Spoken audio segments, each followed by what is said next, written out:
Hi అండి. ఈ కథ నచ్చితే లైక్ చేసి సబ్స్క్రైబ్ చేసుకోవడం మర్చిపోవద్దు. ఏంటి మళ్ళీ చెప్పు, ఎవరిని చేస్తున్నావు? మా అభిమామయ్య. ఏదో తెలియని ఫీల్ అభి హార్ట్ని టచ్ చేయడంతో కాదు, తన మనసును తనలో లేకుండా చేసింది. ఇద్దరి మధ్య నిశ్శబ్దం. అమ్మయ్య, సార్ ఇంక నన్ను లవ్ చేయరు, తన మాటలతో విసిగించరు. మా అభిమామ పేరు చెప్పగానే దెబ్బకి ఎక్కడో మండుంటుంది అనుకుంది.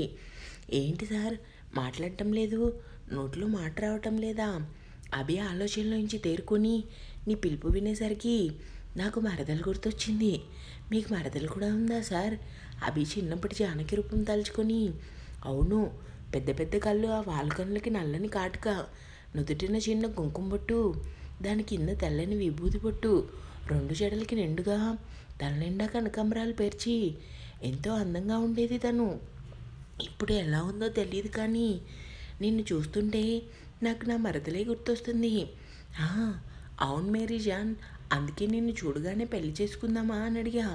నాకు నిద్ర వస్తుంది సార్. తిన్నావా? సార్ మీరు తిన్నారా?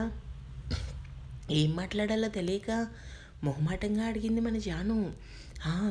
ఏమైంది సార్, మీరు డల్గా ఉన్నారు? అభి జాను మాటలు విని, నేను డల్గా ఉన్నానని నీకెలా తెలుసు? మార్నింగ్ మీ మాటల్లో ఉన్నంత హుషారు ఇప్పుడు లేదు. అవును, నువ్వు అప్పుడు అందంగా నా కంటికి ఎదురుగా ఉన్నావు, ఇప్పుడు నువ్వు దూరంగా ఉన్నావు, అందుకే డల్గా ఉన్నాను సార్ కోపంగా అరిచింది జాను. పడుకో జాను, లేట్ అయింది కదా. సరే సార్ అని కాల్ కట్ చేసింది. ఎవరక్క ఈ టైంలో నీకు ఫోన్ చేసింది? ఇంకెవరు? మా బాస్ ఫోన్ చేశారు. ఎందుకు? అది కూడా టైం కాని టైంలో నీకు ఫోన్ చేశారంటే లవ్ చేస్తున్నారా? చీచి, అలాంటిది ఏం లేదు. నువ్వు మరీ ఎక్కువ దూరం చించకే బాబు. మార్నింగ్ మీటింగ్ ఉందండి కదా, బాస్ వచ్చేసరికి వర్క్ కంప్లీట్ అవ్వాలని చెప్తున్నారు. ఈజీగా అబద్ధం చెప్పి మరీ దుప్పటి కప్పుకొని పడుకుంది. అరవి బెడ్ మీద పడుకొని సైడ్కి తిరిగి ఎదురుగా కనిపిస్తున్న చంద్రుని చూస్తూ, ఈరోజు వర్క్ విషయంలో ఫుట్బాల్ ఆడేసుకున్నాడు, షర్ట్ ఇవ్వడం కూడా మర్చిపోయాను. ఈరోజు కర్రీ పంపేసిన షర్ట్ క్లీన్ చేసి ఐరన్ చేసి మరీ తెమ్మన్నాడు అని హోటల్లో కర్రీ షర్ట్ మీద వేయగానే రానా ఫేస్ తలుచుకొని, ఆయన నా బాస్ కదా, నేను ఎందుకు మాటి మాటికి సైతానికే బచ్చే అంటున్నాను? లేదు, ఈసారి సార్కి రెస్పెక్ట్ ఇవ్వాలి, లేదంటే ఆయన చేత తిట్లు తినలేను. ఎంత కాదన్నా ఆయన కంపెనీ ప్రెసిడెంట్, నలుగురిలో ఆయనకు గౌరవం ఇవ్వటం నా బాధ్యత. అరవి, చెప్పక్క, ఎలా ఉంది నీ ఆఫీస్? జాను వైపుకి తిరిగి, చాలా బాగుందక్క. కంపెనీ బాస్ ఎవరో తెలుసా? ఎవరు? షర్ట్ మీద చట్నీ పంపి పిచ్చ గొడవ పెట్టుకున్నాను కదా, అతనే మా కంపెనీ ప్రెసిడెంట్. అవునక్క, కానీ వర్క్ విషయంలో ఆయన సూపర్ ఫాస్ట్. అంతేకాదు చాలా మంచోడు, కానీ కొంచెం తిక్కలోడక్క. నువ్వేదో చేసి ఉంటావు. అంటే అది హోటల్లో జరిగిన సీన్ చెప్పడంతో జాను నవ్వి, ఆయన ఇంకా ఆఫీస్కి డైలీ 3-4 షర్ట్లు తెచ్చుకోవాలి నీ దెబ్బకి. నేను కావాలని చేయలేదక్క, అలా జరిగిపోయింది. నువ్వంత జాలి పడిపోకు. నా చేత న్యూ షర్ట్ కొనిపించాడు తెలుసా? వాడు వేసుకున్న ఒక షర్ట్కి నేను ఖరీదైన పట్టు చీరలు బోలెడు కొనుక్కునేదాన్ని. అంటే నువ్వు అత్తయ్య పుట్టినరోజు దాచిన డబ్బు. అవునక్క, కానీ కంగారు పడకు, నా దగ్గర ఇంకా 15,000 ఉన్నాయి. అత్త బర్త్డే నెక్స్ట్ మంత్ కదా, పైగా నా సాలరీ కూడా వచ్చేస్తుంది ఆ టైంకి. మనీ వచ్చేస్తుంది అక్క. నాకు కూడా సాలరీ వస్తుంది కదా. సరే ఇంకా పడుకో, లేట్ అవుతుంది కదా అని జాను కళ్ళు మూసుకుంది. బద్ధకంగా వళ్ళు విరుచుకొని నిద్ర లేచింది అరవి. చెవులకు ఫోన్ రింగ్ పదే పదే మోగటంతో, హలో, టైం ఎంత? అది అడగడానికి నాకు ఫోన్ చేసావా? అసలు ఎవడరా నువ్వు? పొద్దున్నే నా నిద్ర చెడగొట్టావు. రానా వాడెవడు? ఫోన్ పెట్టి ముందు అని విసుగ్గా అరిచింది. షటప్, నీకేమైనా పిచ్చా? 9 కల్లా ఇంటికి రావాలని చెప్పాను కదా. ఏంటి నెంబర్ చూడకుండా కంపెనీ బాస్ పేరేంటో తెలుసుకోకుండా జాబ్ ఎలా చేస్తున్నావు? అరవి హార్ట్ దగ్గర చేయి వేసుకొని, చచ్చండ్రా బాబు, నాకు నోటి దురద ఎక్కువ అయిపోతుంది, తగ్గించుకోవాలి అనుకుని. సారీ సార్, మీ పేరు గుర్తులేదు, సారీ. ఎంతో క్యూట్గా మాట్లాడింది. నీకు తెలుసు కదా ఈరోజు మీటింగ్స్ ఉన్నాయని, అలానే ఇంటికి వచ్చి పిక్ చేసుకోమని చెప్పాను కదా. అది టైం ఎంత? 8:30 సార్. 9 కల్లా ఇంటికి రాలేదో మా ఇంట్లో ఉన్న బట్టలన్నీ నీ చేతే ఉతికిస్తాను అంటే ఆఫీస్కి 9:30 కదా, డైరెక్ట్గా ఆఫీస్కి వద్దామనుకున్నా సార్. బాస్ నువ్వా నేనా? మీరే. ముందు చెప్పించేయి, నాకు టైం లేదు, పైగా సైట్ దగ్గరికి కూడా వెళ్ళాలి. గుర్తుంది సార్, 9 కల్లా వచ్చేసాను అని వెంటనే కాల్ కట్ చేసి పరుగున వాష్రూమ్కి వెళ్ళింది. కాసేపటికి ఫ్రెష్ అయ్యి బయటకు వచ్చింది. 60 కాఫీ. హడావిడిగా రెడీ అవుతూ, టైం లేదక్క. హెయిర్ దువ్వుకొని తన బ్యాగ్ ఫోన్ తీసుకొని, అక్క ఈరోజు నువ్వు స్కూటీ మీద ఆఫీస్కి వెళ్ళు, నేను ఆటోలో వెళ్తాను. అదేంటి? వచ్చాక అన్నీ చెప్తానక్క. అక్కడ మా బాస్ నా మీద పీకల దాకా కోపంగా ఉన్నాడు. పరుగు లాంటి నడుకుతూ బయటికి వచ్చి ఫోన్లో రానా పంపిన లొకేషన్ చూసి ఆటో ఎక్కింది. కాసేపటికి ఆటో పెద్ద రాజ్మహల్ ముందు ఆగటంతో, థ్యాంక్స్ భయ్యా, ఇవిగో డబ్బులు. ఆటో వాడికి డబ్బులు ఇచ్చి గేట్ దగ్గరకు వచ్చి నోరందరు తరచి చూస్తూ ఉండిపోయింది. వామ్మో, సార్ బాగా బలిసిన పార్టీనే. సెక్యూరిటీ గేట్ ఓపెన్ చేయడంతో 60 ఇంటి చుట్టూ ఆశ్చర్యంగా చూస్తూ లోపలికి అడుగుపెట్టింది. ఎంతో నీట్గా ప్రతి వస్తువు కూడా ఎంతో అందంగా అమర్చి చూడటానికి 2 కళ్ళు చాలవన్నట్టు ఉంది. బాబోయ్, సైతాన్కే బచ్చే, నువ్వు మామూలుడివి కాదు. ఇంత డబ్బు హోదా ఉండి కూడా నా చేత షర్ట్ కొనిపించావంటే నువ్వు చాలా పిసినారోడివి అనుకుంది. మేడం, సార్ లోపల ఉన్నారు. ఓ థ్యాంక్ యూ అని స్టెప్స్ ఎక్కి రానా రూమ్ ఎక్కడో చూస్తుంటే ఇంతలో పనమ్మాయి రాగిని వచ్చి, madam, sir room right side ఉంది. ఓ థ్యాంక్ యూ అని చెప్పి రానా రూమ్కి వెళ్ళింది. రూమ్ అంతా చూస్తూ మనసులోనే ఆశ్చర్యపోయి రానా కోసం చుట్టూ చూసింది. అతను ఎక్కడా కనిపించకపోవడంతో, సార్ ఎక్కడున్నారు? ఏదో మ్యూజిక్ వినిపించడంతో రూమ్లో ఉన్న అటాచ్డ్ రూమ్కి వెళ్ళింది. మ్యూజిక్ వింటూ జిమ్ చేస్తున్నాడు. రానా షర్ట్లెస్లో ఉన్న అతన్ని చూసి అలానే చూస్తుండిపోయింది. Good morning sir. రానా మంచి హుషారుగా జిమ్ చేస్తున్నాడు.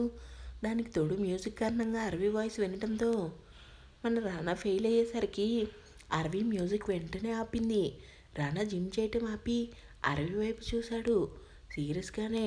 నీకు ఇంకా జిమ్ చేయటం అవ్వలేదా? అవ్వలేదు. టైం ఎంత? 9 అయింది.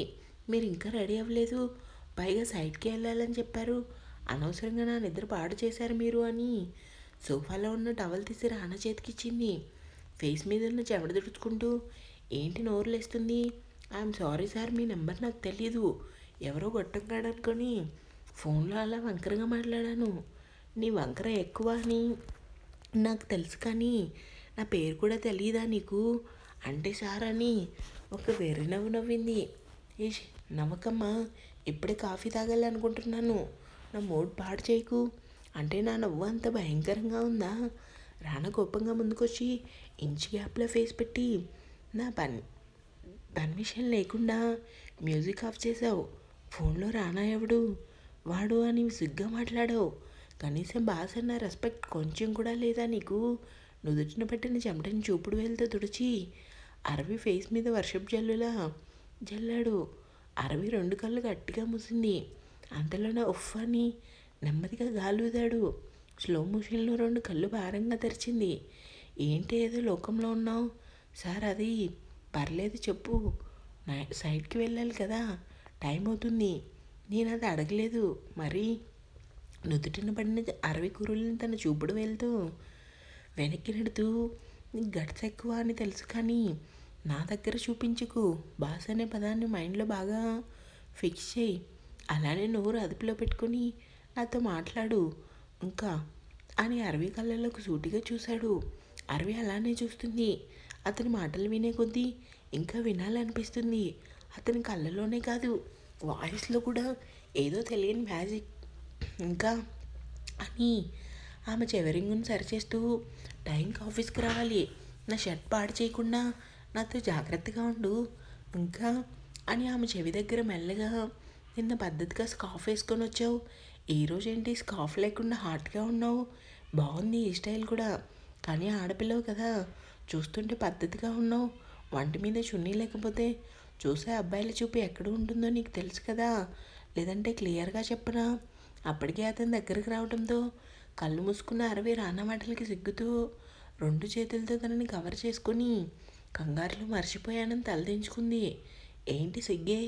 అరవి కోపంగా చూసి, అంటే నేను అమ్మాయిని కాదా?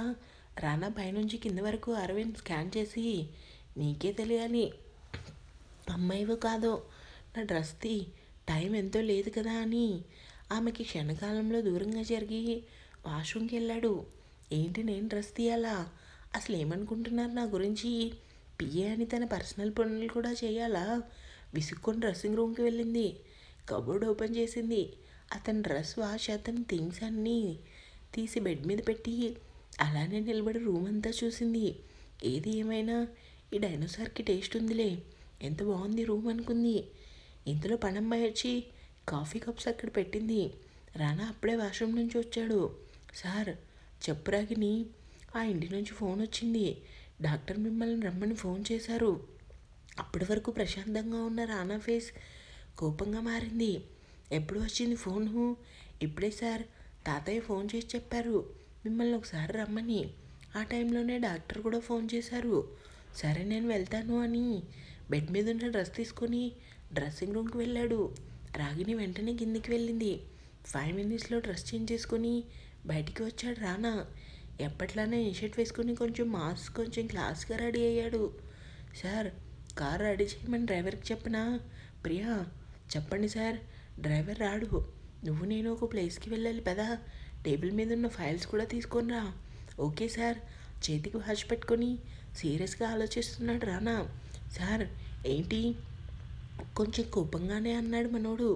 కాఫీ తాగండి సార్. ఎందుకంత కోపం? టైం లేదు. పెద్ద పెద్ద అడుగులతో బయటికి నడిచాడు. అతను వెనకే నడవలేక పరిగెడుతుంది మన అరవి. ఫాస్ట్గా కార్ ఎక్కాడు. అరవి కార్ ఎక్కి అతని ఫేస్ చూసింది. ఆ ఫేస్లో అల్లరితనం, ప్రశాంతత, చిరునవ్వు లేదు. సార్ మీరు బాగానే ఉన్నారా? Yeah, I'm fine. మరెందుకు సార్ డల్గా ఉన్నారు? కారు వేగం మరింత పెంచి నువ్వు బ్రెయిన్ షార్ప్ చేయాలి. ప్రియా, నా ఫేస్ ఒక్కటే కాదు, నా చుట్టూ ఏం జరుగుతుందో కూడా ఒక కన్నేసి ఉంచాలి. ఏంతో మాట్లాడే బదులు మూసుకొని ఉండడం నయం అనుకుంది అరవి. కాసేపటికి కార్ ఒక ప్యాలెస్ ముందు ఆగింది. సైడ్కి కదా సార్ మనం వెళ్ళాల్సింది. రానా ఏం మాట్లాడకుండా కారు దిగి తన అడుగులు వేగం పెంచాడు.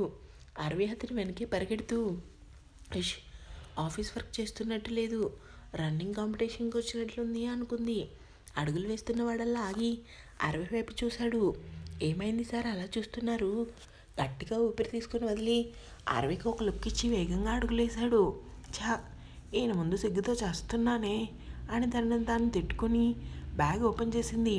నిన్న వేసుకున్న స్కార్ఫ్ ఉండటంతో బ్రతికించావే బాబు, లేదంటే ఈరోజు సిగ్గుతో చచ్చిపోయేదాన్ని అనుకుంది. స్కార్ఫ్ వేసుకొని రానా లుక్ గుర్తు చేసుకుంది. ఏమైనా సార్ చూపులో మ్యాజిక్ ఉందిలే అనుకుని పరుగున లోపలికి వెళ్ళింది. వద్దు, నాకు వద్దు. ఇల్లంతా దద్దరిల్లేలా ఏవేవో అరుపులు వినిపించేసరికి అరవి పరుగున అరుపులు ఎక్కడి నుంచి వస్తున్నాయో ఆ రూమ్కి వెళ్ళింది. బెడ్ మీద ఉన్న ఒక అమ్మాయిని గుండెలకు హత్తుకుని వెన్ను నిమురుతున్నాడు రానా. ఇష్, ఏం కాదు, చేయించుకోమా అని ఎంతో గారభంగా ఆమె వెన్ను నిమురుతూ ధైర్యం చెప్తున్నాడు రానా. డాక్టర్ ఇంజెక్షన్ గట్టిగా అరచి చెప్పాడు. రానా. అరవి రానా వైపు చూసింది.